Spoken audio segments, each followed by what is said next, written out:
आज हमारा first week है साइंस एंड टेक के करंट अफेयर्स में, ठीक है। उसमें जो हम टॉपिक्स कवर करने वाले हैं वो मेजर 4 टॉपिक्स हैं।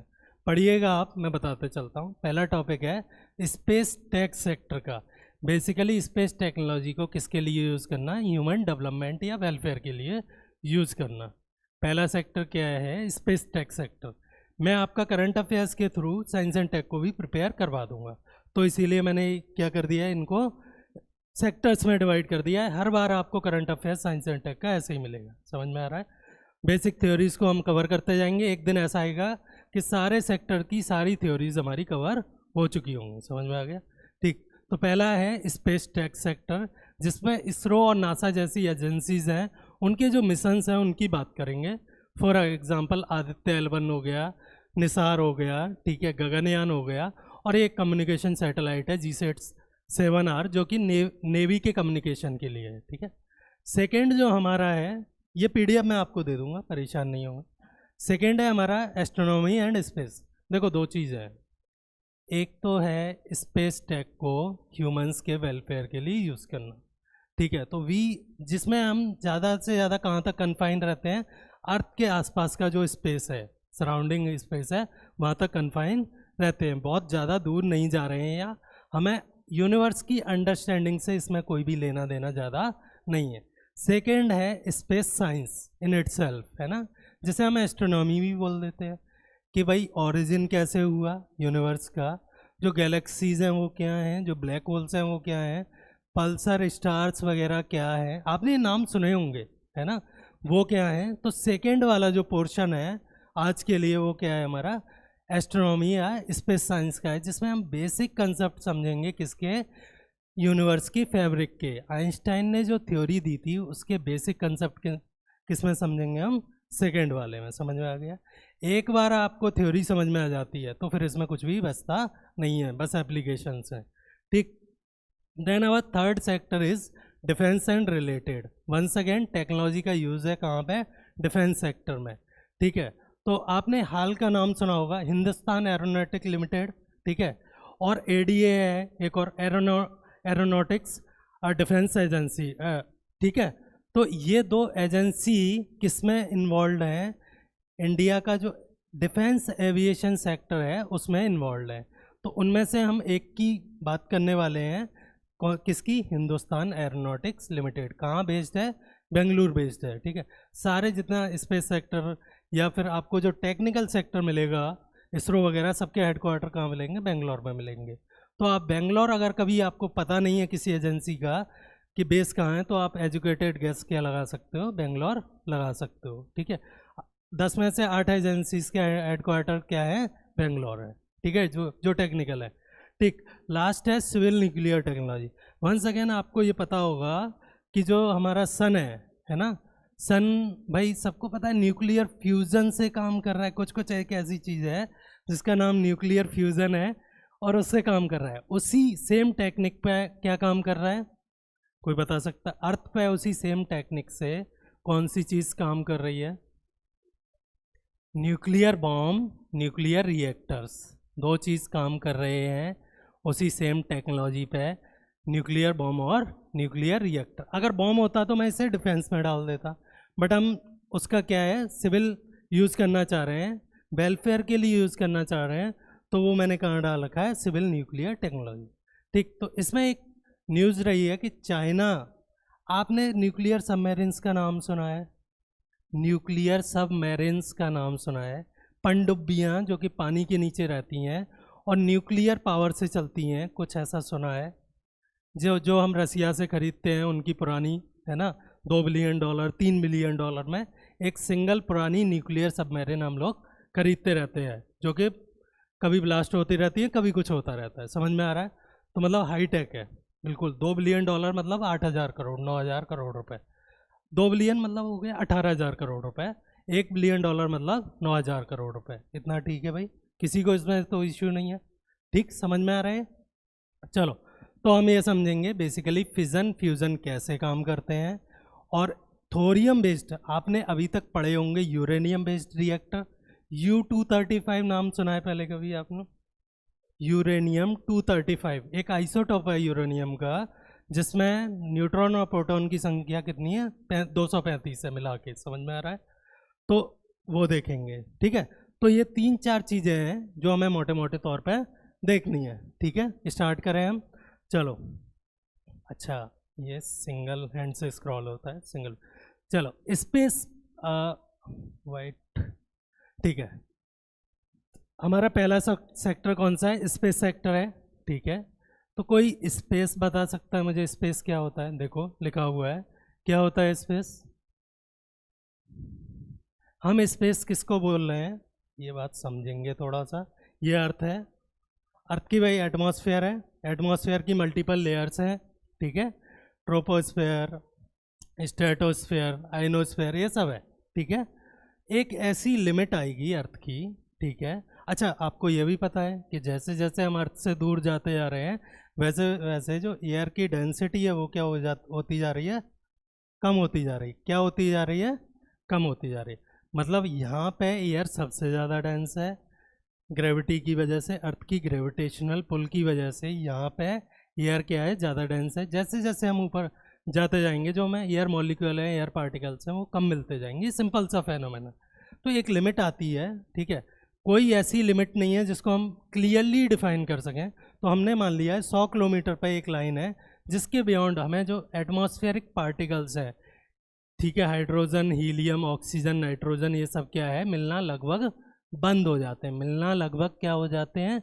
बंद हो जाते हैं। मैं फिर से बोल रहा हूँ, बिल्कुल बंद नहीं होते, बल लगभग ऐसा है कि एटमॉस्फेयर ख़त्म हो गया। स्पेस हम उसे बोलते हैं एक ऐसी लिमिट जहाँ पे एटमॉस्फेयर क्या हो जाता है? ख़त्म हो जाता है। तो आज या जितने भी इसरो की आगे से बात होंगी वो सब किस रीजन में होंगी? इसके बियॉन्ड 100 किलोमीटर के बियॉन्ड ही आपको सैटेलाइट्स मिलना चालू होंगे, ठीक है। अगर मान लो ये एयर 100 किलोमीटर के बियॉन्ड भी रहती और कोई सैटेलाइट चक्कर काट रहा होता तो क्या प्रॉब्लम आती? कोई बता सकता है मुझे? जहाँ पे सैटेलाइट 300-400 किलोमीटर की हाइट पे है, चक्कर काट रहे हैं अर्थ के, जो हम डेली सैटेलाइट भेज रहे हैं, अगर वहाँ पे एयर होती तो क्या प्रॉब्लम होती? कोई बता सकता है? लकीली एयर नहीं है, फ्रिक्शन। एग्जैक्टली फ्रिक्शन से क्या होता? वो ऑब्जेक्ट स्लो हो जाता, ठीक है। वो ऑब्जेक्ट जो चक्कर काट रहा था वो क्या हो जाता? स्लो हो जाता। स्लो होने या वेलोसिटी कम होने की वजह से, आप प्लीज़ इसको लिखिएगा मत, mv²/r होता है सेंट्रीफ्यूगल फोर्स, जो कि ग्रेविटी को बैलेंस कर रहा था, ये कम हो जाता। बेसिकली ये कुछ ऐसे ऐसे ऐसे स्पाइरल होके किसमें फॉल कर जाता? अर्थ पे फॉल कर जाता। समझ में आ रहा है? इसको अभी देखेंगे जब ऑर्बिट्स पढ़ेंगे, तो ग्रेविटी और सेंट्रीफ्यूगल फोर्स क्या है उनको थोड़ी देर में देखते हैं। समझ में आ रहा है? तो स्पेस होना या वैक्यूम होना बहुत ज़रूरी है जहाँ पे हम सैटेलाइट्स वगैरह लॉन्च कर रहे हैं। सिंपल से समझ में आ गया? चलिए, तो स्पेस की ये डेफिनेशन आप लिख लीजिएगा, ठीक। बाद में एक बार हम थोड़ा सा इसरो को देख लेते हैं, फिर हम कुछ फंडामेंटल कंसेप्ट को देखेंगे। जैसे कि भाई ऑर्बिट में आप किसी चीज़ को भेज रहे हो, मतलब फ्यूल की ज़रूरत पड़ेगी, कुछ ईंधन की ज़रूरत पड़ेगी, कुछ इंजन की ज़रूरत पड़ेगी। किसी भी चीज़ को ऊपर उठाने के लिए किसकी ज़रूरत पड़ती है? फ्यूल की या एनर्जी की। तो हम रॉकेट्स देखेंगे, टाइप्स ऑफ ऑर्बिट देखेंगे, और इलेक्ट्रोमैग्नेटिक वेव्स का प्रॉपर्टीज़ क्या होता है वो देखेंगे। क्यों देखेंगे वो मैं बाद में बताऊँगा, ठीक। तो इससे इन सब की बात करने से पहले हम ये देख लेते हैं इसरो क्या थी, ठीक है। अच्छा, पहले न्यूज़ है, सॉरी, इसरो की जो 4 न्यूज़ हैं वो हैं आदित्य L1, ठीक है। आदित्य L1 बेसिकली एक, आदित्य का मतलब होता है सन, ठीक है। L1 एक लैग्रेंज पॉइंट है, एक ऑर्बिट में एक पॉइंट है, मैं डिस्कस करता हूँ, ठीक है, जो कि सन को ऑब्जर्व करने वाला है, वो है निसार मिशन, आपको पता है, ठीक है। NASA ISRO synthetic aperture radar, जो कि एक अर्थ ऑब्जर्वेशन सैटेलाइट है, इस वीक लॉन्च काम करना स्टार्ट किया है। ये इस वीक लॉन्च हुआ है 2 नवंबर को। कम्युनिकेशन सैटेलाइट है। और व्योम मित्रा गगनयान, ये बेसिकली स्पेस में ह्यूमंस को भेजने की एक चाहत है इंडिया की। गगनयान क्या है? एक हमारा प्रोग्राम है जिसके अंडर हम क्या करने वाले हैं? स्पेस में ह्यूमंस को भेजने वाले हैं, ठीक है। उसमें शुरुआत में टेस्ट फ्लाइट में एक रोबोट बिठाया जाएगा, उसका नाम क्या है? व्योम मित्रा। समझ में आ रहा है? कि मान लो मर भी जाता है तो कौन मरेगा, मशीन मरेगी, इंसान नहीं मरेगा। उसके सेफ्टी सिस्टम्स को चेक करने के लिए ये है, ठीक।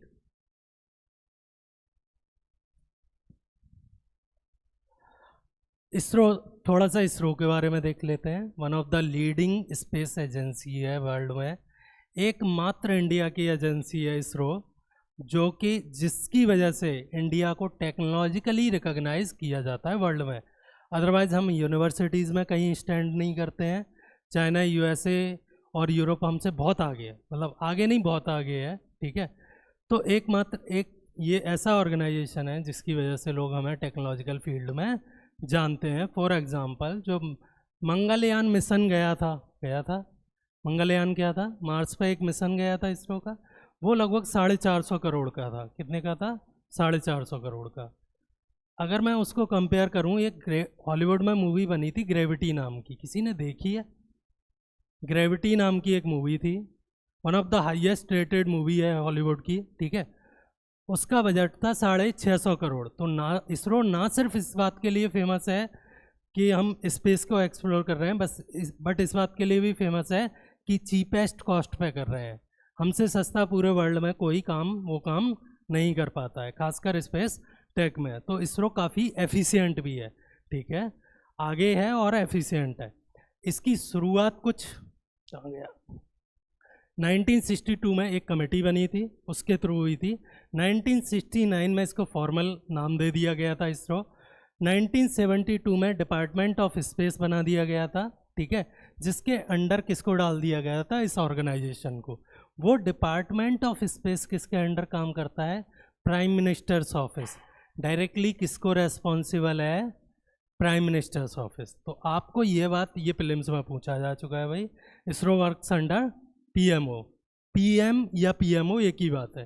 पीएमओ में बेसिकली चीफ सेक्रेटरी बैठा रहता है, और पीएम वो भी किसको रेस्पॉन्सिबल है? फाइनली पीएम को ही। चीफ सेक्रेटरी भी किसको रेस्पॉन्सिबल है? फाइनली पीएम को ही रेस्पॉन्सिबल है।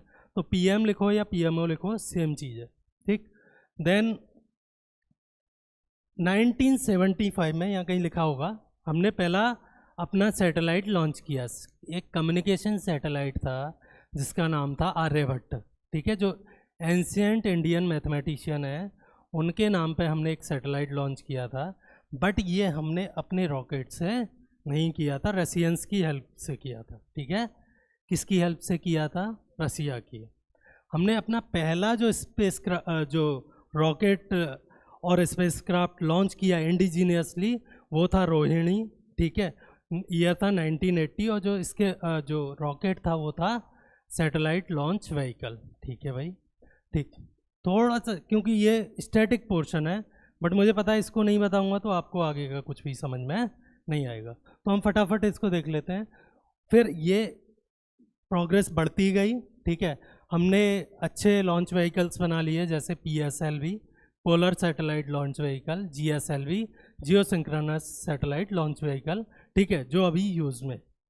उसके बाद हमने चंद्रयान, मंगलयान, ठीक है, चंद्रयान 2, अपना खुद का नेविगेशन सिस्टम नेविक, IRNSS जिसे बोलते हैं, ठीक है, एस्ट्रोसैट, ठीक है, एस्ट्रोसैट हो गया जो एस्ट्रोनॉमी में रिसर्च के लिए, आदित्य L1 जो कि सन की रिसर्च के लिए, ये सारी चीज़ें लॉन्च की है, ठीक है। ये आप घर पढ़ लीजिएगा, इसरो का स्टैटिक पोर्शन है जो हमें पता होना चाहिए, ठीक है। एक टेबल से कम हम कुछ भी नहीं कर सकते, इतना हमें एक ऑर्गेनाइजेशन के बारे में पता होना चाहिए, ठीक है। ये चलिए अब आ जाते हैं हम ऑर्बिट्स पे। अब हम 3 बेसिक चीज़ें देखेंगे पहले।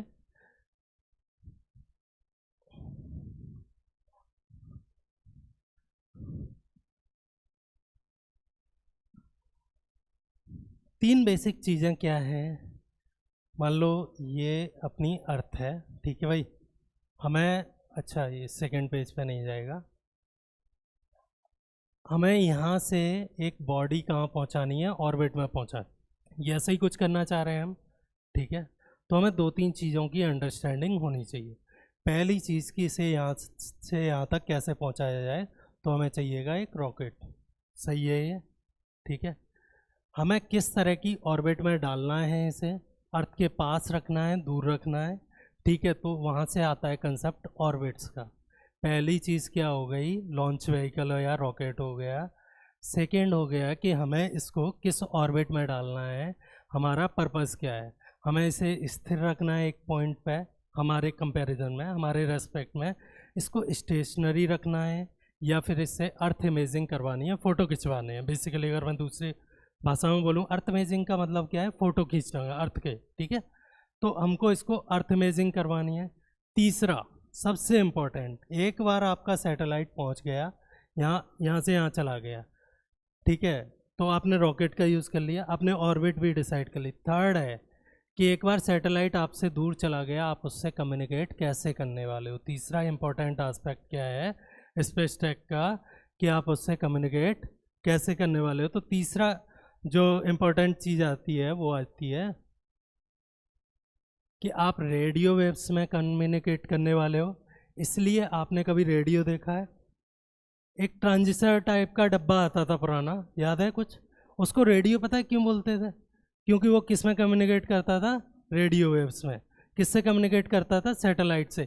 इसीलिए आपको उसके लिए टावर की ज़रूरत नहीं थी, इसीलिए आपको उसके लिए टावर की ज़रूरत नहीं थी। सही है ये बात, ठीक है, वो डब्बा याद है ना, ठीक। फिर अगर मान लो आपने टीवी के लिए भेजा है, ये सैटेलाइट किसके लिए भेजा है, टीवी कम्युनिकेशन के, तो दूसरी तरह की वेव यूज़ होंगी जिन्हें हम माइक्रोवेव्स बोल देते हैं। तो रेडियो वेव्स हो गई, माइक्रोवेव्स हो गई। अगर आपने यहाँ पे एक फ़ोटो खींचने वाला भेजा है कि मुझे अर्थ को ऑब्जर्व करना है, दिखती कैसी है, तो आप जनरली किस में करोगे, विजुअल रेज में, ठीक है। तो तीसरा इम्पॉर्टेंट आस्पेक्ट स्पेस टेक का क्या है, इलेक्ट्रोमैग्नेटिक वेव का स्पेक्ट्रम, कि आप किसी भी चीज़ को कम्युनिकेट या ऑब्जर्व जो भी करना चाह रहे हो, आप कम्युनिकेशन करना चाह रहे हो अर्थ से या ऑब्जर्व करना चाह रहे हो सन को, तो आप उसे किस रेंज में, इलेक्ट्रोमैग्नेटिक वेव्स की किस रेंज में करना चाह रहे हो। समझ में है, बिल्कुल सिंपल। तो तीनों चीज़ों को देख लेते हैं फटाफट, ठीक।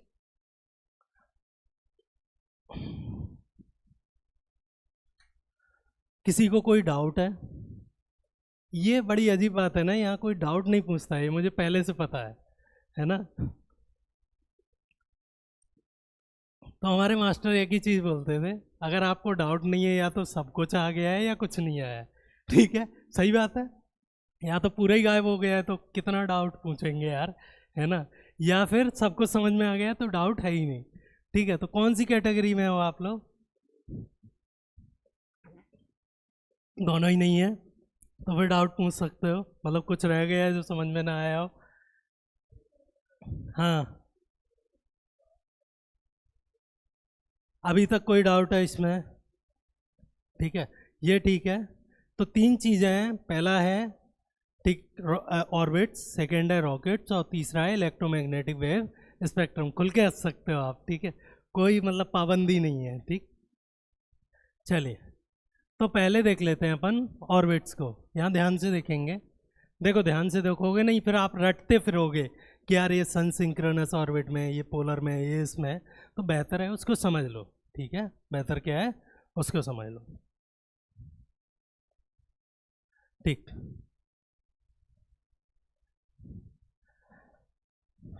आप लोगों ने छठवीं सातवीं क्लास में एक बंदे का नाम पढ़ा होगा साइंस की बुक में, और जब आप सोलर सिस्टम पढ़ रहे होंगे, केपलर करके, जोहान्स केपलर, कुछ याद है वो, है ना, कि कोई एक आदमी था जिसका नाम था जोहान्स केपलर। सो केपलर पे आ जाते हैं, थोड़ा सा ऑर्बिट के बारे में केपलर ने बताया।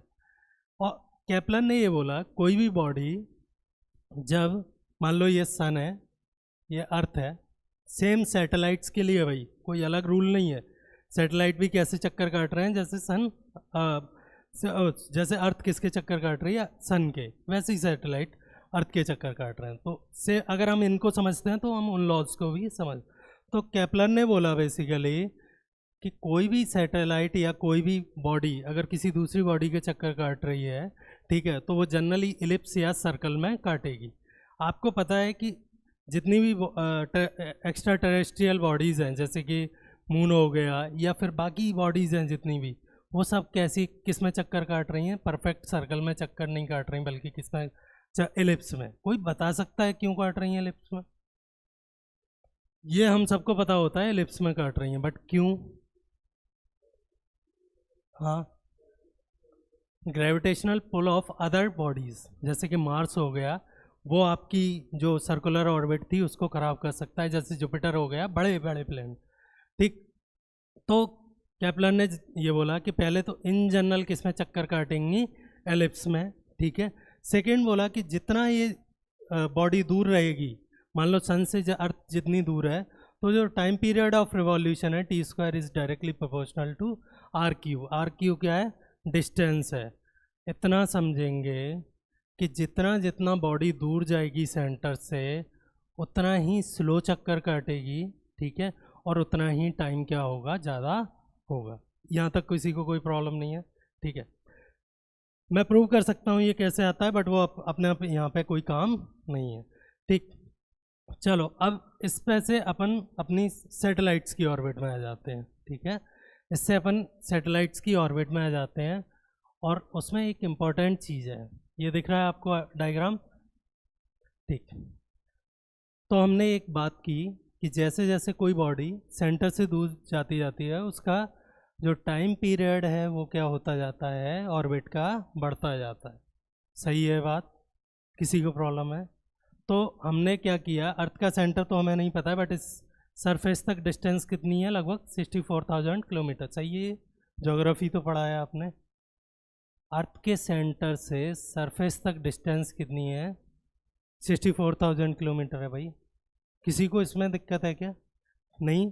ठीक, मान लो हमने एडिशनल किसी सैटेलाइट को कितने किलोमीटर ऊपर लगा दिया, 1000 किलोमीटर। कितने किलोमीटर ऊपर, हवा में या फिर एटमॉस्फेयर के बियॉन्ड ऑर्बिट में चालू कर दिया, 1000 किलोमीटर। टोटल डिस्टेंस कितनी हो गई अर्थ के सेंटर से, 74,000 किलोमीटर।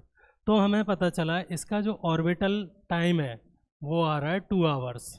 कितना आ रहा है, 2 आवर्स। ठीक है, यहाँ तक ठीक है। हम इसको बढ़ाते गए, डिस्टेंस को बढ़ाते गए। ठीक है, अर्थ के सेंटर से क्या बढ़ा करते गए, डिस्टेंस को बढ़ाते गए। एक पॉइंट ऐसा आया जब ये ऑर्बिटल टाइम पीरियड कितना हो गया, कितना हो गया, 24 आवर्स। ठीक है, अब इसका मतलब अर्थ भी कितने टाइम पीरियड में रोटेट कर रही है, 24 आवर में। अरे इसमें प्रॉब्लम है, अर्थ कितने टाइम पीरियड में रोटेट कर रही है, 24 घंटे में रोटेट कर रही है पूरा एक। तो ये जो सैटेलाइट है वो हमको कैसा लगेगा, स्टेशनरी। कैसा लगेगा, स्टेशनरी लगेगा। कैसा लगेगा, स्टेशनरी, बिकॉज इसका टाइम पीरियड ऑफ रोटेशन और अर्थ का टाइम पीरियड ऑफ रोटेशन क्या है, सेम है। बिल्कुल एग्जैक्ट समझ में आ गया। तो ऐसे सैटेलाइट जो कि लगभग जिनका टाइम पीरियड कितना है, अर्थ के बराबर है, उन्हें हम जियो सिंक्रोनस सैटेलाइट्स या जियो सिंक्रोनस ऑर्बिट्स बोल देते हैं। ठीक है भाई, मैं दोबारा बोल रहा हूँ, ऐसे सैटेलाइट्स या ऐसी ऑर्बिट्स जिनका टाइम पीरियड अर्थ के टाइम पीरियड यानी 24 आवर्स से मैच करता है, उनको हम क्या बोल देते हैं, जियो सिंक्रोनस ऑर्बिट्स बोल देते। ठीक है, पहली बात, ये जो डिस्टेंस निकल के आई अर्थ की सरफेस से, वो करीब निकल के आई, कितनी निकल के आई, 35,780 किलोमीटर है। बट ना तो आपको याद रखना है ना मुझे याद रखना है। ठीक है, हमें क्या याद रखना है, लगभग कितनी है, 36,000। ये भी नहीं याद रखना है, लगभग याद रखना है। हमें क्या कि भाई कुछ 36,000 किलोमीटर पे जो अर्थ का टाइम पीरियड है और सैटेलाइट का टाइम पीरियड है वो क्या हो जाता है, मैच हो जाता है। तो अगर आपने कोई सैटेलाइट लटका रखा है, इस ऑर्बिट में चक्कर काट रहा है, तो वो आपको कैसा लगेगा, स्टेशनरी लगेगा। एक पॉइंट पे क्या लगेगा, स्टेशनरी। सही बात है। अगर सैटेलाइट इससे कम हाइट पे है तो अर्थ तो 24 घंटे में ही काटेगी अपना एक चक्कर। ठीक है, अपने, ठीक है, रोटेशनल पीरियड कितना है, 24 आवर। और सैटेलाइट अगर 2 आवर्स में ही अपना पूरा, है ना, अर्थ को रोटेट कर ले, अर्थ की ऑर्बिट को कंप्लीट कर ले रहा है, तो फिर ये मल्टीपल टाइम क्या है, एक दिन में चक्कर अर्थ के काट लेगा। 2 तरह के सैटेलाइट यूज होते हैं, अब मैं उस पर आ रहा हूँ। ये ऑर्बिट समझ में आई पहले आपको। अगर 36,000 से कम है तो टाइम पीरियड इन जनरल 24 से कम होगा। ठीक है, अगर 36,000 से ज़्यादा है तो 24 घंटे से ज़्यादा होगा। अगर 36,000 है तो फिर वो क्या लगेगा आपको, स्टेशनरी लगेगा। ठीक है भाई, इसमें किसी को इशू है, श्योर? क्या नाम है? हाँ ठीक भाई, ये ठीक है, बैठो बैठो भाई। अब मैं आपको बता रहा हूँ कि ये दोनों ऑर्बिट है ना किस पर्पज़ के लिए यूज़ होती है। ठीक, मैं इस पे आता हूँ, टेबल पे बाद में आता हूँ। यहाँ आप एक चीज़ समझेंगे, वाइट कर लें इसे। ठीक, ये अर्थ है, ठीक है, ये क्या है, अर्थ है। कभी सेल्फी लिया आपने? सेल्फी कहाँ से ली जाती है, मतलब बहुत दूर से या बहुत पास से? क्या पर्पज़ होता है सेल्फी का पास से लेने का? वो सेल्फी का पर्पज़ नहीं पूछ रहा हूँ मैं, सेल्फी में कैमरे को पास रखने का क्या पर्पज़ होता है? हाँ, कि जो है, जो हमें जो भी चेहरा देखना है वो क्लियरली दिखे, सही बात है। तो जितने भी, अब ध्यान से सुने, मैं कोई मजाक नहीं कर रहा हूँ, ठीक है, वो भी बेसिकली फोटो सेंसर्स ही लगे हैं आपके कैमरे में जो सैटेलाइट में यूज़ होते हैं, तो कोई डिफरेंट टेक नहीं है। अब आप सिर्फ इतना समझेंगे, मान लो ये अर्थ है, हम चाहते हैं कि हम फॉरेस्ट के जो कवर है उसको मॉनिटर करें, ठीक है, क्या करना चाह रहे हैं हम, फॉरेस्ट कवर को मॉनिटर करना चाह रहे हैं, तो बेसिकली हम इसकी फ़ोटो लेना चाह रहे हैं, ठीक है। फ़ोटो लेने के लिए जो सैटेलाइट है वो हम 36,000 किलोमीटर पर लटकाएंगे या फिर ऑर्बिट में डालेंगे तो फ़ोटो क्लियर नहीं आएंगे। समझेंगे आप द्वारा, अर्थ ऑब्जर्वेशन सैटेलाइट्स या फिर जिन्हें हम फ़ोटो, है ना, फ़ोटो लेने वाली बात है, वो जनरली किस ऑर्बिट में किया जाता है, लोअर अर्थ ऑर्बिट में। किस में किया जाता है, लोअर अर्थ ऑर्बिट में। बेसिकली 200 से 2000 किलोमीटर की ऊंचाई पे उन्हें लगाया जाता है। कितनी ऊंचाई पे लगाया जाता है, 200 से 2000। क्योंकि 200 से 2000 है तो ये 24 घंटे में मल्टीपल ऑर्बिट्स या मल्टीपल राउंड पूरे कर चुका होगा, बताया था। अगर 36,000 है तो 24 घंटे है पीरियड, अगर 36 से कम है तो ऑर्बिटल पीरियड या टाइम पीरियड वो क्या है, 24 घंटे से कम है। समझ में आ रहा है ये? तो अर्थ, दो तरह के मेन सैटेलाइट है हमारे यहाँ पूरी दुनिया में। पहला है अर्थ ऑब्जर्वेशन सैटेलाइट्स, वो जनरली किस में मिलेंगे आपको, लो अर्थ ऑर्बिट में। जनरली कहाँ मिलेंगे, लो अर्थ ऑर्बिट में। दूसरे सैटेलाइट्स हैं हमारे कम्युनिकेशन सैटेलाइट। मान लो ये इंडिया है, ठीक है, ये क्या है, ये इक्वेटर है और ये इंडिया है, ठीक है। हम चाहते हैं कि एक ऐसा सैटेलाइट हो जो हमेशा हमारे कनेक्शन में रहे, फ़ोटो अच्छी ना आए, हम रेडियो वेव्स से कम्युनिकेट कर लेंगे, बट ये हम कैसा रहे, हमेशा हमें एक ही जगह दिखता रहे स्काई में। तो दूसरे सैटेलाइट्स होते हैं कम्युनिकेशन सैटेलाइट्स, और वो जनरली किस ऑर्बिट में रहते हैं, जियो स्टेशनरी। किस ऑर्बिट में रहते हैं, 36,000 किलोमीटर की हाइट पे है, जिससे हमेशा वो किसके कांटेक्ट में रहे, इंडिया के कांटेक्ट में। समझ में आ गया? क्योंकि ऑर्बिटल टाइम पीरियड सेम है, अगर आपने उसे इंडिया के ऊपर लॉन्च किया है तो वो आपको हमेशा वहीं मिलेगा, इंडिया के साथ साथ वो भी क्या है, घूम रहा है। सारी बात ठीक है ये? तो दो तरह के सैटेलाइट हैं, कभी सैटेलाइट में और जाएंगे, ऑर्बिट में और जाएंगे, तो मैं और बताऊंगा, बट मेनली दो तरह के सैटेलाइट यूज़ होंगे। अभी नीचे देखेंगे हम एप्लीकेशन किस तरह, एक तो जिनका टाइम पीरियड 2 घंटे से कम है, और एक ऐसे जो बेसिक 24 घंटे से कम है, और एक ऐसे जिनका टाइम पीरियड 24 घंटे है, ठीक है। इनका पर्पज़ है अर्थ को ऑब्जर्व करना, और इनका पर्पज़ है कम्युनिकेशन, इनका पर्पज़ है कम्युनिकेशन, ठीक है भाई। चलिए, इसमें किसी को प्रॉब्लम है, ये टेबल दी हुई है, ठीक है। मीडियम अर्थ को हम इन जनरल यूज़ नहीं करते। आपको लो अर्थ, ये इसी का स्पेशल केस है, लो अर्थ का ही, ठीक। तो देखो 600 टू 800 किलोमीटर किस में आ रहा है, ये लो अर्थ में आ रहा है, ठीक। वो एनीवे ये सारे क्या क्या है, अर्थ ऑब्जर्वेशन है, ये भी अर्थ ऑब्जर्वेशन के लिए यूज़ होता है। और जियो स्टेशनरी और जियो सिंक्रोनस किस में यूज़ होते हैं, कम्युनिकेशन में, ठीक है। तो ये समझ में आया आपको बेसिक। चल, अब हम एक काम कर लेते हैं, सैटेलाइट लॉन्च व्हीकल को देख लेते हैं। तो हमारा जो मेन एजेंसी है वो कौन सी है, इसरो है। एसएलवी के साथ हमने 1980s में शुरुआत की। अभी जो हैवीएस्ट रॉकेट है हमारे पास वो है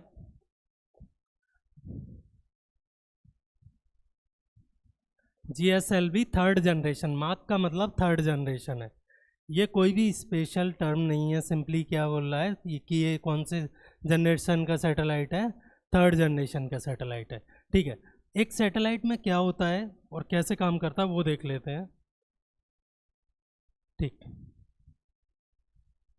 और ठीक है, ये क्या है, लॉन्च व्हीकल है।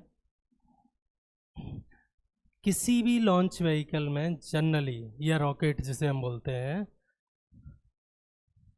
3 स्टेज होती हैं। जो अभी हम इंडिया लेटेस्ट यूज़ कर रही है GSLV, उसमें कितनी स्टेज हैं? 3 स्टेज। फ्यूल वगैरह पे हम नहीं जाएंगे, हम सिर्फ इतना समझेंगे जिन्हें स्टेज बोलते हैं वो होती क्या है, उनका पर्पज़ क्या है, क्यों हम इसको एक पूरा कंटेनर नहीं बना सकते, सिंगल कंटेनर। सबसे जो लोएस्ट स्टेज है उसमें सॉलिड है, इसमें लिक्विड है, इसमें क्रायोजेनिक है। समझते हैं क्या? क्रायोजेनिक, मैं आ रहा हूँ उस पर, अभी लिख रहा हूँ पूरा। ठीक है, मैं पूरा लिख रहा हूँ, 1 सेकेंड रुक जाइए आप लोग। मान लो ये अर्थ है, इधर देखेंगे, मान लो ये अर्थ है, यहाँ से हमने कोई चीज़ लॉन्च की, एक हाइट पे जाके, हाइट H1 पे जाके इतना फ्यूल जल चुका है, हमें पता चल कितना फ्यूल जल चुका है, जो नीचे वाले पोर्शन में था वो फ्यूल जल चुका है। तो उसके बाद क्या इस वाले कंटेनर को कैरी करने का कोई मतलब है? तो ये कंटेनर फर्स्ट स्टेज क्या हो जाएगी, सेपरेट हो जाएगी। सिमिलरली हाइट 2 पे जाके ये वाली जो फ्यूल है वो कंज्यूम हो चुका है, तो फिर इस जो खाली कंटेनर है इसको ऊपर कैरी करने का कोई भी मतलब नहीं है। तो वंस अगेन सेकेंड स्टेज पे ये खाली हो जाएगा। थर्ड स्टेज या फाइनली जहाँ और ये सैटेलाइट है बेसिकली, ठीक है। तो जहाँ बेसिकली ऑर्बिट में प्लेस करना है वहाँ हमें इसकी भी ज़रूरत नहीं पड़ती, तो हम थर्ड स्टेज को भी सेपरेट कर देते हैं। तो 2 चीज़ें हैं, एक तो फ्यूल क्या है, सॉलिड, लिक्विड और क्रायोजेनिक है। मैं आ रहा हूँ फ्यूल्स पे। और उसमें एक और चीज़ क्या है कि ये स्टेजेस में रहते हैं, सारे वर्ल्ड के रॉकेट स्टेजेस में रहेंगे। उसका पर्पज़ है कि हमें फालतू का बोझा ना ढोना पड़े, समझ में आ रहा है? खाली जो चीज़ है वो कंटेनर हमें ना ढोने पड़े, ठीक। अब मैं फ्यूल्स पे आता हूँ। ये तीनों फ्यूल्स क्या है, ये इंडिया के सैटेलाइट्स हैं सारे, आप देख लीजिएगा, ठीक। चलो फ्यूल पे आ जाता हूँ मैं। तो फ्यूल सॉलिड था हमारा पहला, दूसरा लिक्विड था, और थर्ड समझेंगे क्या है।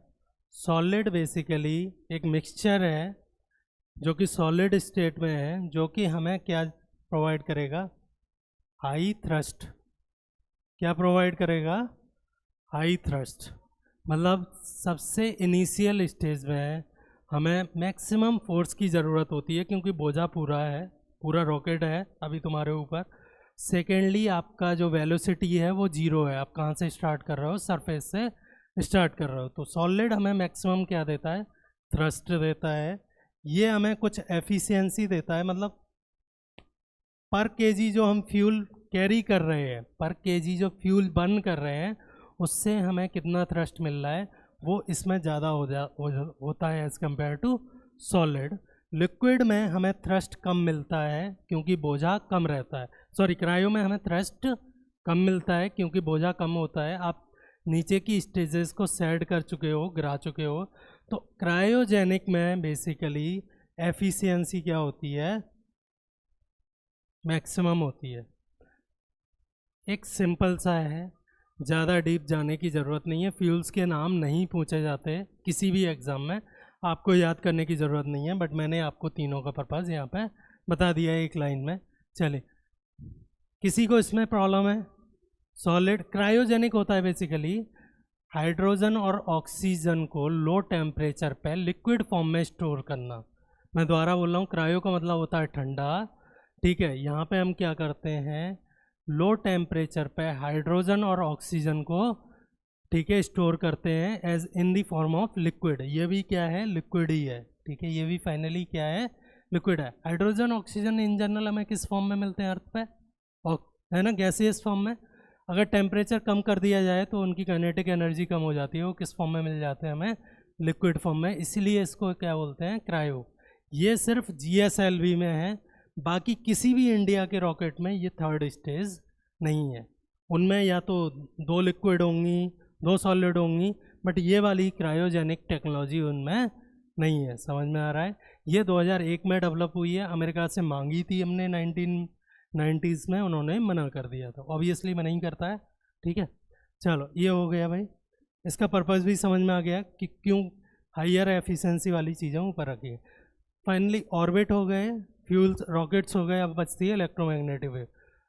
सिर्फ इतना समझेंगे, जो हाई फ्रिक्वेंसी की वेव है, चाहे वो गामा हो, एक्सरे हो, यूवी हो, उनकी एनर्जी ज़्यादा होती है। ध्यान से सुनेंगे, जो हाई फ्रिक्वेंसी वेव्स हैं उनकी एनर्जी क्या होती है, ज़्यादा होती है।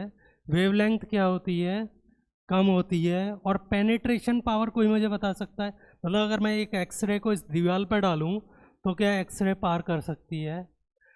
हाई फ्रिक्वेंसी या high energy waves in general material से ज़्यादा इंटरेक्ट करती हैं और उनकी पेनिट्रेशन पावर क्या होती है, कम होती है। फिर से बोल रहा हूँ, हाई एनर्जी या हाई फ्रिक्वेंसी की जो रेडिएशंस हैं, किधर दिखा रखा है इसमें, ठीक है, गामा रेज को इधर दिखा रखा है, ठीक है, ये जनरली कैसी होती है, इनकी पेनिट्रेशन पावर क्या होती है, कम होती है।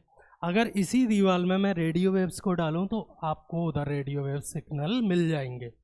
रेडियो वेव्स की एनर्जी क्या है, कम है, वेवलेंथ ज़्यादा है, और पेनिट्रेशन पावर क्या है, ज़्यादा है। तो एनर्जी का पेनिट्रेशन पावर से कैसा रिलेशनशिप है, इनवर्स है। प्लीज़ कोई भी ये नहीं सोचेगा कि हाई एनर्जी है तो हाई पेनिट्रेशन पावर होगा। उसका सिंपल सा वजह है, इलेक्ट्रोमैग्नेटिक वेव के पास जितनी ज़्यादा रेडिएशन या जितनी ज़्यादा एनर्जी होती है वो उतनी ही ज़्यादा मैटर से इंटरेक्ट करती है। जितनी कम एनर्जी होगी वो उतना ही कम इंटरेक्शन करके मैटर को निकल जाएगी। इसीलिए आपने सुना होगा डीप स्पेस एंटीनाज जितने हैं नासा वगैरह के, वो सब किस में कम्युनिकेट करते हैं? वॉयजर 1 का नाम सुना है किसी ने?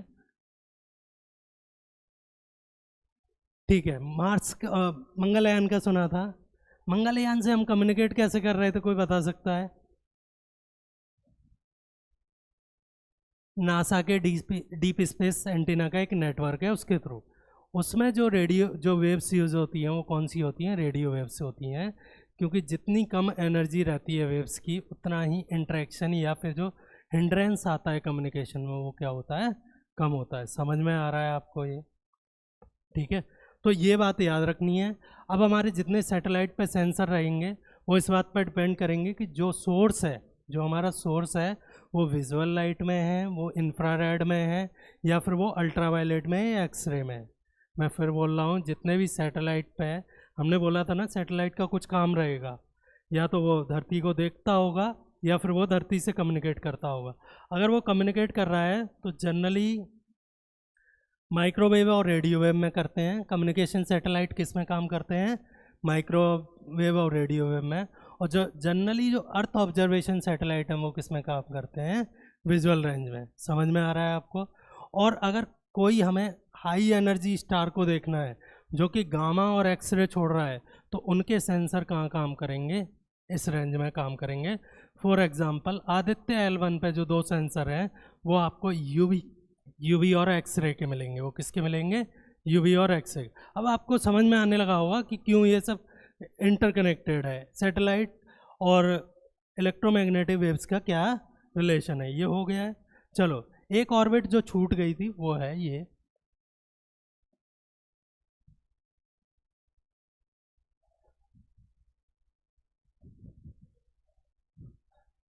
ध्यान से देखेंगे, आदित्य में L1 लगा हुआ है, किसी ने ध्यान दिया है? ठीक है, वो L1 क्या है वो बता रहा हूँ मैं। देखो, सन को तो मरकरी यहाँ भी चक्कर काट रहा है, इसके बाद वीनस है, अर्थ है, मार्स है, ठीक है, एस्ट्रॉइड्स हैं, देन जुपिटर है, सैटर्न है, नेपच्यून है, और यूरेनस है, नेपच्यून है। स्पेस में अर्थ और सन के बीच में कुछ ऐसे पॉइंट होते हैं जहाँ पे इन दोनों की ग्रेविटी क्या हो जाती है, कैंसिल आउट हो जाती है। मतलब अगर मैं ये पॉइंट ले लूँ तो इस पॉइंट पे अर्थ इधर खींच रहा होगा, किसी भी ऑब्जेक्ट को अर्थ किसकी तरफ खींच रहा होगा, अपनी तरफ, और इसी पॉइंट पे सन के किसकी तरफ खींच रहा होगा, अपनी तरफ। ठीक है, तो L1 या लैग्रेंज पॉइंट्स वो पॉइंट हैं स्पेस में जहाँ पे ग्रेविटेशनल फील्ड क्या हो जाता है, कैंसिल आउट हो जाता है। अगर आपने यहाँ किसी स्पेसक्राफ्ट को, फॉर एग्जांपल आदित्य L1 यहीं पे है, आदित्य L1 की पोजीशन कहाँ पे है, इस पॉइंट पे है। अगर आपने किसी स्पेसक्राफ्ट को इस ऐसी पोजीशन पर डाल रखा है तो वो अपने आप क्या हो जाता है, स्टेबल हो जाता है। वहाँ आपको थ्रस्टर्स या फ्यूल देने की ज़रूरत नहीं है। जो एक्स्ट्रा फ्यूल प्रोपेलेंट या रॉकेट्स आपको सैटेलाइट्स में लगाने की ज़रूरत पड़ती है वो यहाँ पे नहीं पड़ती है। इनको क्या बोलते हैं, लैग्रेंज पॉइंट बोलते हैं। ऐसे 5 पॉइंट हैं, ठीक है, हम उन पे नहीं जाएंगे, ठीक है। L1, L2, L3, L4, L5, ठीक है। बाकी नहीं देखने हैं हमें, सिर्फ क्या देखना है, L1 देखना है, ठीक है। इतना ठीक है। चलो आदित्य L1 पे ही आ जाते हैं। हाँ, आदित्य L1, इसका मेन पर्पस क्या है, सुनो समझेंगे यहाँ पे थोड़ा सा और। आदित्य L1 यहाँ पे है कहीं, कहाँ पे है, यहाँ पे है। अच्छा, आपको ये अर्थ दिख रही है, ये जो दिख रही हैं ये क्या है, कोई बता सकता है ये क्या है? मैग्नेटिक फील्ड है। मैग्नेटिक फील्ड क्या कर रहा है अर्थ का, जो स्पेस की फ्लेयर्स हैं उनसे किसको बचा रहा है, अर्थ को बचा रहा है। सही बात है ये। मैग्नेटिक फील्ड क्या कर रहा है, अर्थ को स्पेस फ्लेयर या स्पेस की जो डस्ट आ रही है, जो इलेक्ट्रोमैग्नेटिक पार्टिकल्स वेव्स आ रही हैं, जो प्लाज्मा आ रहा है, ठीक है, हॉट वेव्स आ रही हैं, उनसे किसको बचा रहा है, अर्थ को बचा रहा है। हमारे सैटेलाइट कहाँ चक्कर काट रहे हैं, यहाँ, ठीक है, हमारे सैटेलाइट कहाँ चक्कर काट रहे हैं, यहाँ। अगर ये जो प्लाज्मा है, जो मास है, अगर ये पूरा आके इसको अफेक्ट करने लगे तो पूरी धरती के सैटेलाइट एक दिन में ख़राब हो जाएंगे। तो मैग्नेटिक फील्ड हमें किससे बचा रहा है, ठीक है, ये सोलर फ्लेयर से बचा रहा है। ये जो सोलर फ्लेयर्स है, ये जो मास बाहर निकल रहा है सन से, ठीक है, टूट के गैस की फॉर्म में, प्लाज्मा की फॉर्म में, उसको स्टडी करने के लिए हमने एक सैटेलाइट लगाया है जिसका नाम है आदित्य L1। समझ में आ गया? इस पॉइंट का नाम है अर्थ स्पेस में L1। मैंने बताया था यहाँ पे ग्रेविटेशनल पुल दोनों के क्या हो रहे हैं, बैलेंस आउट हो रहे हैं, कैंसिल आउट हो रहे हैं। समझ में आ रहा है आपको? ठीक, तो आदित्य L1 यहाँ प्लेस्ड है। और बेसिकली 2-3 मेन पर्पज़ हैं इसके, कि जो मास इजेक्ट हो रहा है सन की सरफेस से, इसे हम कोरोनल मास इजेक्शन बोलते हैं, ठीक है। क्या बोलते हैं? जो सन की कोरोना से जो मास इजेक्ट हो रहा है उसे क्या बोल देते हैं, कोरोनल मास इजेक्शन। स्पेस में जो वीदर है, स्पेस में जो टेम्परेचर है, जो सोलर विंड्स आ रही हैं, उनको देखने के लिए, यहाँ पे क्या चल रहा है उसको चेक करने के लिए एक्सरे और यूवी में, ठीक है, उसको चेक करने के लिए हमने किसको लगाया है, आदित्य L1 को। अगर ये स्पेस वीदर को चेक कर रहा है तो मान लो हमें पता चलता है कि सन ना बहुत ज़्यादा मटेरियल बाहर फेंका है, किसी एक जगह से सन ने क्या किया है, बहुत ज़्यादा मटेरियल बाहर फेंका है, जो किसकी तरफ आ रहा है, अर्थ की तरफ आ रहा है। तो हम यहाँ पे जो सारे सिस्टम्स हैं उन्हें क्या कर सकते हैं, सही बात है, हम उन्हें क्या कर सकते हैं, चेतावनी दे सकते हैं कि मे बी जो सैटेलाइट्स हैं वो नेक्स्ट 24 आवर्स के लिए डाउन रहेंगे, क्योंकि हम उन्हें किससे प्रोटेक्ट करना चाह रहे हैं, कोरोनल मास इजेक्शन से या स्पेस की जो फ्लेयर्स हैं। सही है, ट्रू है, यही पर्पज़ है आदित्य L1 का। जो पर्पज़ है आपको इस फोटो में दिख रहा है, ठीक। चलिए नेक्स्ट, मिशन ओवरव्यू। हाँ, आप ये देख लीजिएगा, PSLV से लॉन्च हुआ था, 2023 में है। बाकी वो कहानी लिखी हुई है जो हमने बात की है। इंडियन इंस्टीट्यूट ऑफ एस्ट्रोफिजिक्स है बेंगलोर, वो क्या कर रहा है, इसके डेटा को यूज़ करके वार्निंग देता है। वार्निंग कौन दे रहा है, Indian institute of astrophysics. Launch किसने किया था, इसरो ने किया, ठीक है। तो जो फैक्ट्स हैं वो आपको यहाँ मिल जाएंगे, मुझे एक्सप्लेन करने की ज़रूरत नहीं है, ये आपके नोट्स में ऑलरेडी दिया जा चुका है। साइंटिफिक पेलोड देख लेते हैं, क्या क्या चेक कर रहा है। अल्ट्रावायलेट और यूवी रेज में कोरोना को ऑब्जर्व कर रहा है, जो सोलर कोरोना है।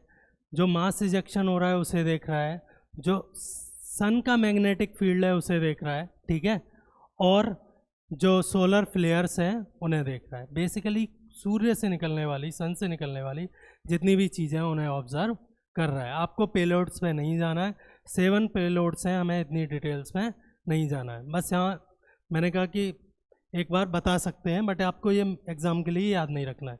यहाँ पे ये सन का स्ट्रक्चर है, ये भी कोई काम का फ़िलहाल नहीं है, सिर्फ इसलिए कि आप एक बार देख लें, ठीक है, कि सन के अंदर कोर है, देन एक रेडिएटिव लेयर है, देन एक कन्वेक्टिव लेयर है, देन फोटोस्फेयर है, देन क्रोमोस्फेयर है, और लास्ट या जो एटमॉस्फेयर की लास्ट लेयर है उसे हम क्या बोल देते हैं, कोरोना। तो ये सैटेलाइट किसको ऑब्जर्व कर रहा है, सन के एटमॉस्फेयर की एक्सटर्नल सरफेस को, ठीक है। तो ये हो गया, आप देख लीजिएगा, इसमें कुछ नहीं है, जो कंसेप्ट थे निसार पे आ जाते हैं। और निसार पे आते ही आप मुझे बताइए आपका कैमरा कैसे काम करता है। निसार क्या है बेसिकली, कैसा सैटेलाइट है, एक अर्थ ऑब्जर्वेशन सैटेलाइट है। कैसा सैटेलाइट है, तो किस ऑर्बिट में होगा ये, लो अर्थ ऑर्बिट में। हमें कैमरा पास रखने की ज़रूरत है, अरे ये वो बात की थी मैंने भाई, ठीक है। तो किस किस रेंज में होगा, लो अर्थ है ना ऑर्बिट में, ठीक है। तो मुझे बताइए कि आपका कैमरा कैसे काम करता है, कोई बता सकता है मुझे। कैमरे में दो मोड होते हैं, समझेंगे इस बात को।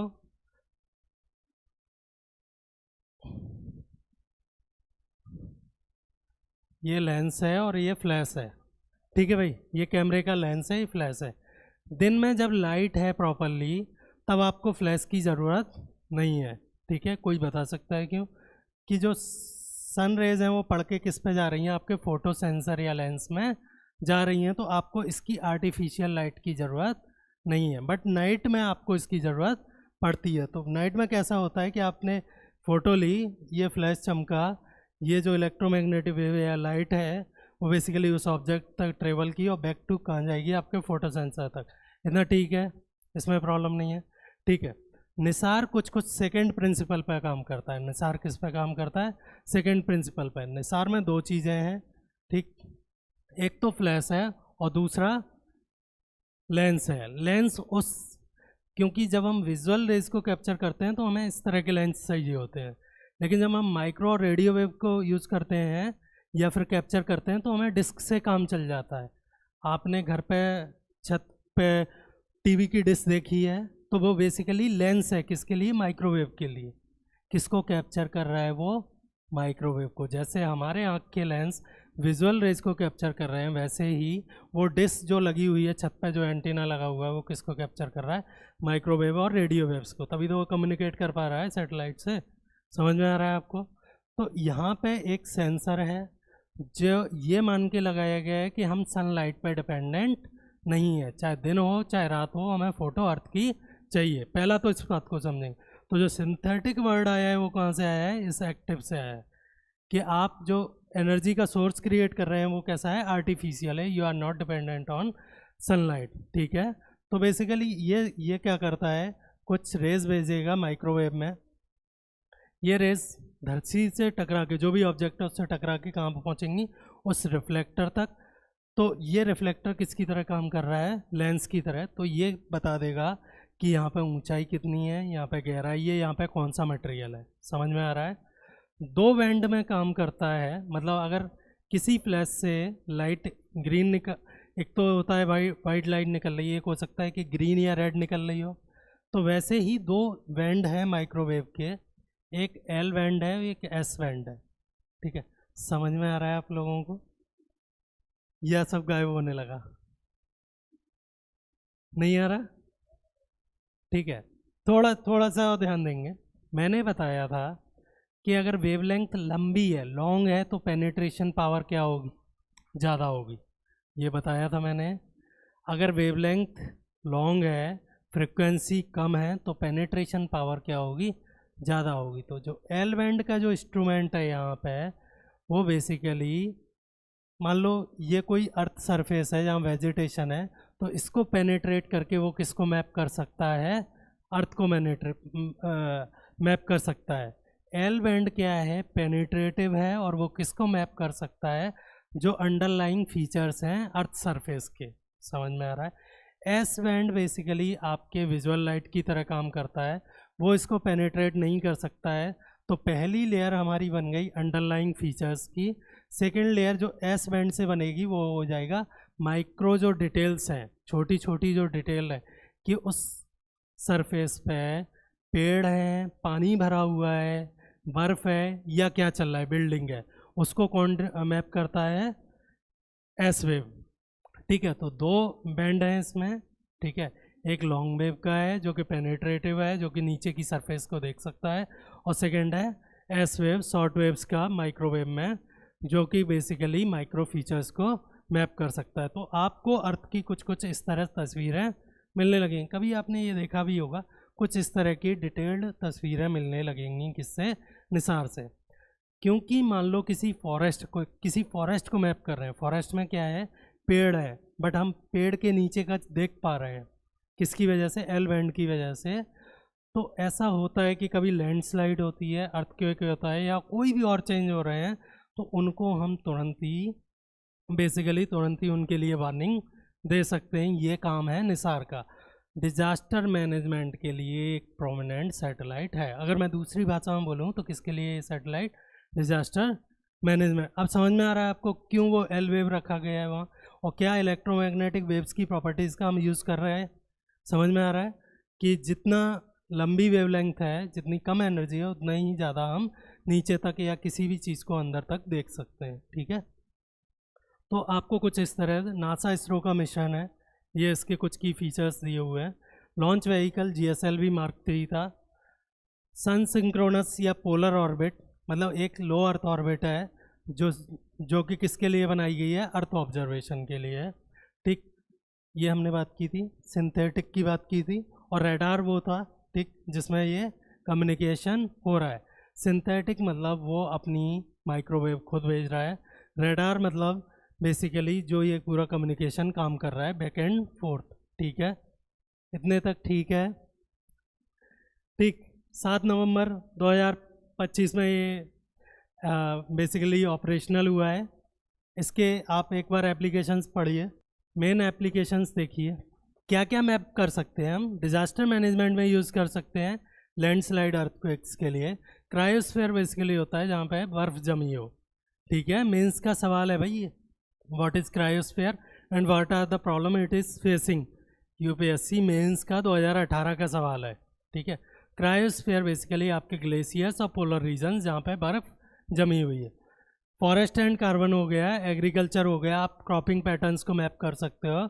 Coastal and urban land use, कि पहले कितना शहर कहाँ तक था, अब कहाँ तक पहुँच चुका है, वो सब किससे मैप कर सकते हो आप? निसार से। थर्ड है हमारा GSAT-7R। अब आप इसमें कुछ नहीं है, पहला है GSAT का मतलब है जियो सिंक्रोनस सैटेलाइट सिस्टम। मतलब ये एक ऐसा सैटेलाइट है, कम्युनिकेशन। हमने बात की थी हम जियो सिंक्रोनस ऑर्बिट्स को किसके लिए यूज़ करेंगे? कम्युनिकेशन। इसीलिए की थी कि हर बार मुझे ऑर्बिट को नहीं समझाना पड़े। ठीक है, तो जियो सिंक्रोनस सैटेलाइट है जो कि किसके लिए यूज़ होगा? कम्युनिकेशन के लिए। कौन यूज़ कर रहा है इसका? इंडियन नेवी कर रही है। किस रीजन में कर रही है? Indian ocean reason. इंडिया का जो ये रीजन है, इसमें यूज़ हो रहा है। क्योंकि जियो स्टेशनरी या जियो सिंक्रोनस है, तो हमेशा ये नेवी को कहाँ मिलेगा? एक फिक्स पोजीशन पे मिलेगा, तो कम्युनिकेशन इजी हो जाएगा। बात हुई थी वही है। ठीक है, क्योंकि नेवी के लिए स्पेशली बनाया गया है, तो आप या मैं इसका यूज़ नहीं कर सकते, ना ही पाकिस्तान कर सकता है और ना ही चाइना। तो जिसमें जो कम्युनिकेशन है वो कैसा है? एनक्रिप्टेड है, या फिर जैसे हम दूसरे वर्ड्स में क्या बोल देते हैं, सिक्योर कम्युनिकेशन है। कैसा है? सिक्योर कम्युनिकेशन है। मतलब अगर आपके पास एक पासवर्ड है तभी आप इस सैटेलाइट से कम्युनिकेट कर पाएंगे, अदरवाइज नहीं कर पाएंगे। ये जो GSAT की 7 सीरीज है, इसमें और भी सैटेलाइट है। तो ये वाला कौन सा है? GSAT-7R। कौन यूज़ कर रहा है इसको? नेवी यूज़ कर रही है। इसका 7 जो है उसे भी नेवी यूज़ कर रही है। ये दोनों किसके लिए? ये पहले लॉन्च हो चुका है 2013 में। ठीक है, 7A है उसको एयरफोर्स यूज़ कर रही है, और 7B को आर्मी यूज़ कर रही है। नीचे टेबल दी हुई है, ज़्यादा परेशान नहीं होंगे। बट ये हो सकता है प्रीलिम्स में आपको कल के लिए मैच करने के लिए आ जाए, हो सकता है। ठीक है, GSAT के ये सारे सैटेलाइट्स हैं इंडियन ओशन रीजन में ये। ठीक है, वजन वगैरह आपको याद नहीं रखना है, इतना याद रखना है किससे लॉन्च हुआ है? GSLV Mark 3 से। जो लेटेस्ट या जो हैवीएस्ट या जो सबसे अच्छा हमारे पास लॉन्च व्हीकल है उससे ये लॉन्च हुआ है, क्योंकि इसका वजन काफ़ी ज़्यादा था। कितना है? 4 टन है करीब। ठीक है, रिलेटेड सैटेलाइट्स की लिस्ट ये दी हुई है। ठीक है, ये मैंने लिखवा दिया था आपको। देन हम आ जाते हैं हाँ गगनयान और वायुमित्र पे। तो आपने इंटरनेशनल स्पेस स्टेशन का नाम सुना है? क्या है वो एग्जैक्टली?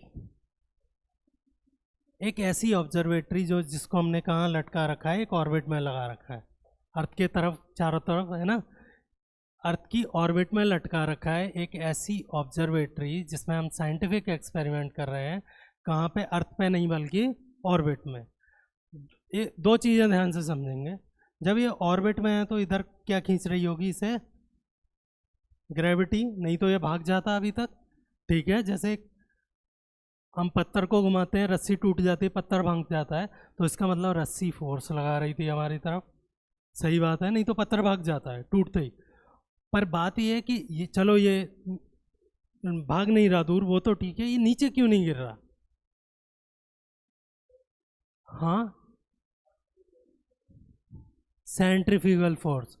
ठीक है, इधर क्या लग रहा है? धरती इसे अपनी तरफ खींच रही है, बट ये जिस वेलोसिटी से, जिस स्पीड से ये भाग रहा है, उसकी वजह से एक फोर्स लगता है इस पर अपोजिट डायरेक्शन में, उसका नाम है सेंट्रीफ्यूगल फोर्स। आपको ना फॉर्मूला याद रखना है, ना ही फोर्स का नाम याद रखना है, बट इतना समझना है कि ये अपनी जगह पे इसलिए लटका हुआ है क्योंकि दो इक्वल फोर्स लग रहे हैं, एक अर्थ की तरफ और एक अर्थ के अगेंस्ट। मैं फिर कह रहा हूँ, ना आपको फॉर्मूला याद रखना है, ना आपको फोर्स का नाम याद रखना है। सिंपल समझो कि अब यहाँ पे हो, आप एक स्पेस स्टेशन में खड़े हो, तो आपके पास, आपके ऊपर जो ग्रेविटी लग रही है, मैं धरती पे किसकी वजह से टिका हुआ हूँ? ग्रेविटी की वजह से। मेरा वेट किसकी वजह से है? ग्रेविटी की वजह से। उसको यहाँ पे किसने बैलेंस कर दिया? एक दूसरे फोर्स ने। तो आपने जितनी भी स्पेस स्टेशन की तस्वीरें देखी होंगी, उनमें आपको चीज़ें फ्लोटिंग दिखती होंगी। कभी किसी ने देखा है? ISS मूवी में देखा हो, कहीं भी देखा हो, एक स्पेस स्टेशन के अंदर या एक सैटेलाइट पे जीरो फोर्स होने की वजह से आपको चीज़ें फ्लोटिंग, मतलब जैसे यहाँ हम पानी डालें तो पानी नीचे भागेगा, वहाँ पे आप पानी डालो, पानी हवा में लटका रहेगा। किसी ने देखा है ये? उसकी वजह ये है। समझ में आ रहा है आपको? उसकी वजह क्या है? ये है। ठीक है, तो हम कुछ ऐसा करने का प्रयास कर रहे हैं कि कुछ ह्यूमंस को हम कहाँ भेज सकें? अर्थ की ऑर्बिट में भेज सकें। किसके थ्रू? एक रॉकेट के थ्रू, जिसका नाम है GSLV Mark 3। इसीलिए मैंने आपको रॉकेट पहले पूरे बता दिए। किसके थ्रू भेजने वाले हैं?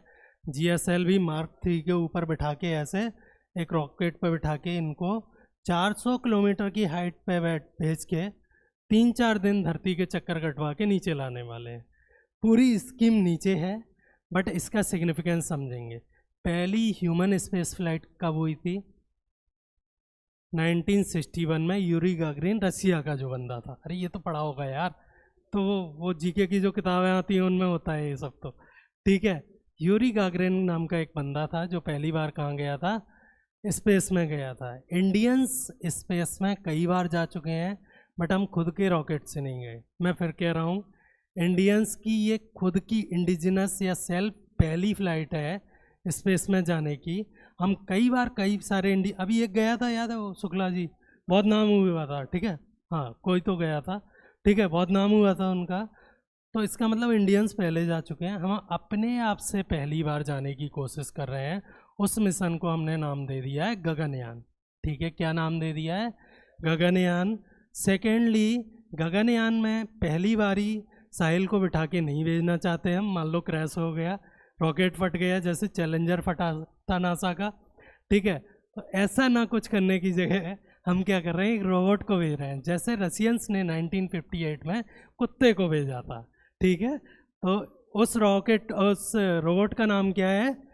व्योम मित्र। उस रोबोट का नाम क्या है? व्योम का मतलब होता है स्पेस, मित्र का मतलब होता है फ्रेंड। तो एक रोबोट बनाया है जिसका नाम है व्योम मित्र। उसको हम गगनयान में कहाँ भेज रहे हैं? स्पेस में भेज रहे हैं। क्या टेस्ट करने के लिए? हाँ भाई, क्या टेस्ट करने के लिए? कि पहली बार ये ऑर्बिट में हम इसे पहुंचा पा रहे हैं। क्योंकि अभी तक हम सैटेलाइट भेजते रहे हैं ऑर्बिट में, तो ऑक्सीजन देने की ज़रूरत नहीं है। सैटेलाइट एक मशीन है, बट आदमी भेजेंगे तो उन्हें ऑक्सीजन और खाना देने की ज़रूरत है। तो लाइफ सपोर्ट सिस्टम चेक करने, मान लो ये जो लॉन्च व्हीकल है वो फट जाता है किसी भी वजह से, सक्सेसफुल नहीं होता है। जैसे फाल्कन के रॉकेट देखे होंगे आपने, कई सारे क्रैश हुए हैं। टेस्ला का नाम सुना है? तो फाल्कन उसकी कंपनी है, एलन मस्क की, उसके रॉकेट्स हैं, तो आपने देखे होंगे वो कई सारे क्रैश हुए। तो वैसा कुछ ना हो, इन सारी चीज़ों को लेकर ये मिशन है कि भाई ये ऊपर पहुंच पा रहा है। ऊपर प्रॉपरली पैरासूट की मदद से ये इंडियन ओशन में वापस आ जाएंगे। ऊपर जाने के लिए रॉकेट चाहिए, नीचे जाने के लिए हमारे पास क्या है? ग्रेविटी है वे, अपने आप खींच लेगी, ठीक है। स्पीड स्लो करनी है हमें, अपने आप कहाँ आ जाएंगे हम लोग, नीचे आ जाएंगे। और कहाँ उतरने वाले हम, इंडियन ओशन में, ठीक है। ये है गगनयान। तो ये इसके एस्पेक्ट्स हैं भाई। किसी को इसमें प्रॉब्लम है? लॉन्च व्हीकल कौन सा है? GSLV है, जिसका दूसरा नाम है ह्यूमन रेटेड लॉन्च व्हीकल, ठीक है, Mark 3। वंस अगेन GSLV का ही दूसरा नाम है। ये कोई भी परेशान नहीं होगा, ये क्या है, 3 GSLV Mark 3 का ही दूसरा नाम है ये, ठीक है। LVM-3 भी बोल देते हैं इसको, सेम लॉन्च व्हीकल है। क्रू मॉड्यूल, जिसमें लोग बैठ के जाने वाले हैं। क्रू सिलेक्शन, ठीक है, इसरो और इंडियन एयरफोर्स करने वाले हैं। ट्रेनिंग रसिया में होने वाली, ठीक है। कंसेप्ट्स आपको मैं समझा रहा हूँ, ये सारी चीज़ें आपको जो नोट्स मिल रखे हैं करंट अफेयर्स के उसमें ऑलरेडी है, ठीक है। रसिया का नाम समझ में आता है तो आपको वो समझ में आ जाएगा। ये व्योम मित्र है भाई, ठीक है। इसका नीचे वाला पोर्शन है नहीं, सिर्फ ऊपर वाला है, तो इसे हम क्या बोलते हैं, हाँ, मान लो कोई एग्जामिनर वो पूछ लेगा ये कंप्लीट रोबोट है या हाफ ह्यूमनॉइड है, तो ये हाफ ह्यूमनॉइड है। ह्यूमनॉइड क्यों बोल रहे हैं? ह्यूमन जैसा दिख रहा है, फीमेल है, आपको शक्ल से पता चल रहा है। प्लीज़ फोटो याद रखना, आधी प्रॉब्लम सॉल्व हो जाएगी, ठीक है। ठीक है, ये व्योममित्रा के फीचर्स हैं। हाँ, सुनेंगे, हो गया, हाँ, ठीक। इसरो के बारे में और स्पेस साइंस के बारे में, टेक के बारे में हमने पढ़ा। कुछ और मिशंस हैं इसरो के जो अपकमिंग हैं या आने वाले हैं, वो यहाँ पे लिखे हुए हैं। शुक्रयान है बेसिकली वीनस के लिए, ध्यान से सुनेंगे। शुक्रयान किसके लिए? वीनस के लिए। चंद्रयान आपको पता है 3 तक हो चुके हैं, चौथा जाने वाला है। स्पेस डेक्स बेसिकली 2 ऑर्बिटिंग सैटेलाइट्स को ज्वाइन करके दूर करने के काम को हम क्या बोल देते हैं? स्पेस डेक्स। ये कोई सैटेलाइट नहीं है, जो ऑलरेडी ऑर्बिटिंग सैटेलाइट्स हैं उनकी डॉकिंग करवाना। बेसिकली एक बड़े शिप पे छोटे शिप को उतारने को क्या बोलते हैं? डॉकिंग बोलते हैं। तो वैसे ही स्पेस डेक्स क्या है? 2 सैटेलाइट्स को ज्वाइन करके दूर करना। इनसेट और जीसैट सीरीज है। जीसैट हमने बात की थी 7R की, अभी ऊपर बात की थी। इनसेट भी कम्युनिकेशन सैटेलाइट्स हैं, पुरानी सीरीज है इंडिया की, इंडियन सैटेलाइट सिस्टम। क्या नाम है इसका? इंडियन सैटेलाइट सिस्टम, ठीक है। वंस अगेन कम्युनिकेशन है। नेविक हमारा खुद का जीपीएस सिस्टम है। जीपीएस किसका है? अमेरिका का है। वैसे ही नेविक किसका है? इंडिया का है, ठीक है। ग्लोनास यूरोप का है, ऐसे ही रसिया का है। प्रीलिम्स में मैच ऑफ द फॉलोइंग आ रखा है इस पर। पुराना प्रीलिम्स क्वेश्चन उठा के देखिए आप, यूपीएससी का मैच ऑफ द फॉलोइंग आ रखा है। जब ये लॉन्च हुआ था 2016 या 17 की बात है, तभी इस काफ़ी चर्चा में था। एस्ट्रोसॉट बेसिकली एस्ट्रोनॉमी के लिए, एक्सपोसैट भी एस्ट्रोनॉमी के लिए। इतना ठीक है। चलिए एक और टॉपिक ले लेते हैं फटाफट। एक न्यूज़ थी, तो स्पेस स्टेशन की अभी हमने बात की थी। 2 स्पेस स्टेशन अभी दुनिया में ऑपरेटेड है। पहला है इंटरनेशनल स्पेस स्टेशन, किसका? NASA and other agencies, for example European space agency, इन सब का। सेकेंड है टियांगोंग, किसका है? चाइना का। चाइना इतना एडवांस हो गया है कि उसने अपना एक खुद का स्पेस स्टेशन बना रखा है, जिसका नाम क्या है? तियांगोंग। न्यूज़ ये नहीं है तियांगोंग काफ़ी पुराना है, जो भी आप पढ़ते हो इसे। न्यूज़ ये है, या फिर एक्सपेरिमेंट ये है। मैंने क्या बोला था? स्पेस स्टेशंस क्या हैं? जहाँ पे आप साइंटिफिक एक्सपेरिमेंट्स कर रहे हो, ठीक है। वहाँ कोई मज़े के लिए नहीं जा रहा है। For example Sunita Williams, Kalpana Chawla, सब कहाँ गए थे? स्पेस स्टेशन गए थे, ISS। तो वैसे ही इनके जो एस्ट्रोनॉट थे, उन्होंने, मतलब ये एक्सपेरिमेंट पहले भी हो चुका है, बट ये न्यूज़ में था तो मैं बता रहा हूँ। हम धरती पे एक तीली जलाएंगे, जो मैच बॉक्स है उसकी एक तीली जलाएंगे, तो तीली का जो, मान लो ये जो शेप है, जो फायर का शेप है, कुछ ऐसा आता है। बट सेम काम आप स्पेस में कीजिए, तो जो फायर का जो शेप है वो कैसा आएगा? स्फेरिकल आएगा। कैसा आएगा? कोई मुझे वजह बता सकता है? ये मैंने अभी आपको बताया 2 मिनट पहले। एग्जैक्टली अर्थ पे क्या है, समझेंगे ध्यान से। अर्थ पे क्या है? ग्रेविटी है। ग्रेविटी क्या कर रहा है?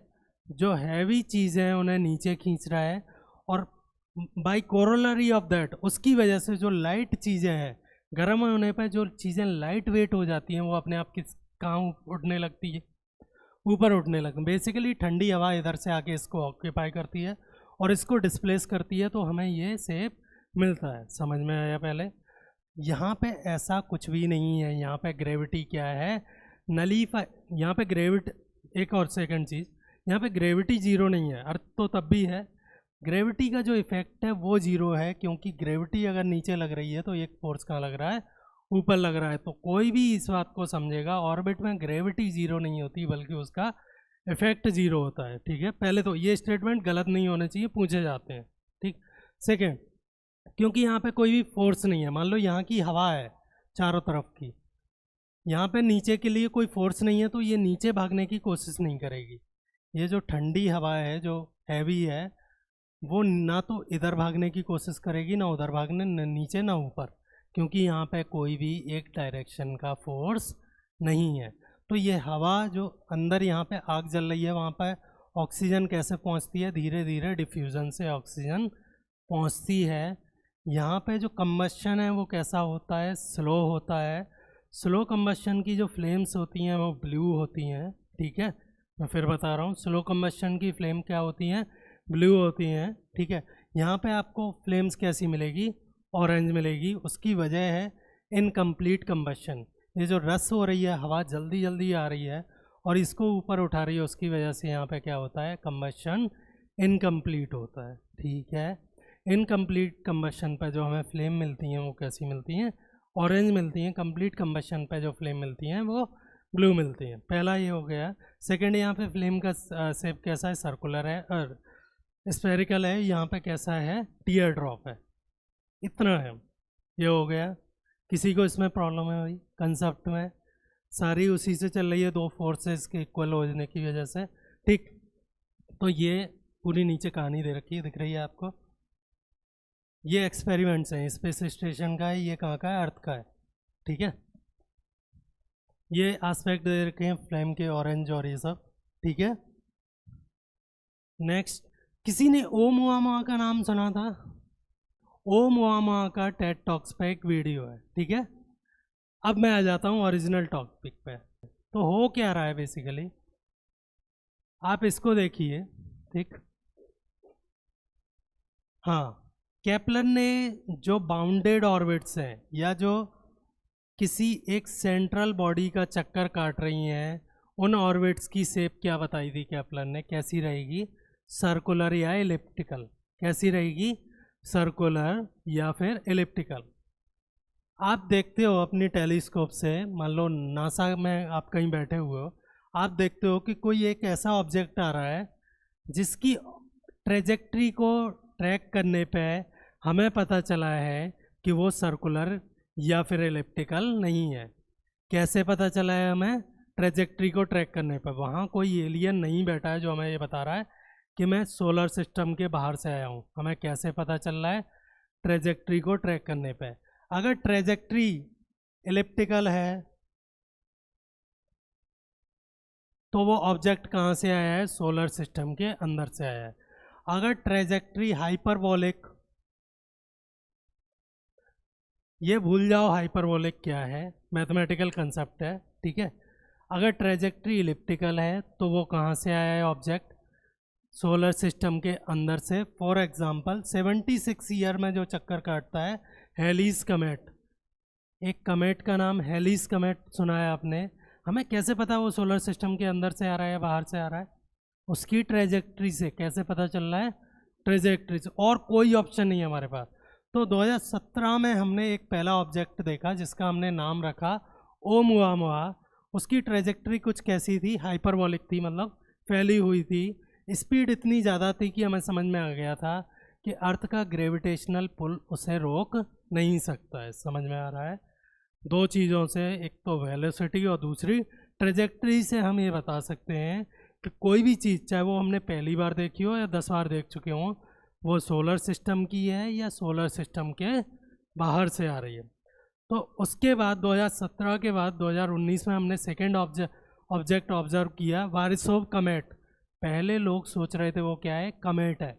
कमेट्स का ओरिजिन कहाँ होता है, सोलर सिस्टम में ही होता है, वो बार बार आते हैं। बाद में ट्रेजेक्ट्री से पता चला वो एक इंटरस्टेलर ऑब्जेक्ट है। कैसा है, इंटरस्टेलर किसे बोलते हैं, कोई मुझे बता सकता है? मल्टीपल स्टार सिस्टम के बीच में जो स्पेस होता है किसी भी गैलेक्सी में, मान लो सोलर सिस्टम है, उसके बाद 4 बिलियन ईयर्स 4 लाइट ईयर्स बाद एक और कोई स्टार सिस्टम है, ठीक है, प्रॉक्सिमा सेंटरी का नाम सुना है, तो उस स्पेस को हम क्या बोल देते हैं, इंटरस्टेलर। तो हमें किससे पता चलता है कि कोई कमेट या कोई बॉडी बाहर से विजिट करने आई है, ट्रेजेक्ट्री और वेलोसिटी से। 2025 के शुरुआत में एक और ऑब्जेक्ट देखा गया जिसका नाम है 3I एटलस। एक और ऑब्जेक्ट देखा गया जिसका नाम क्या है, 3I एटलस।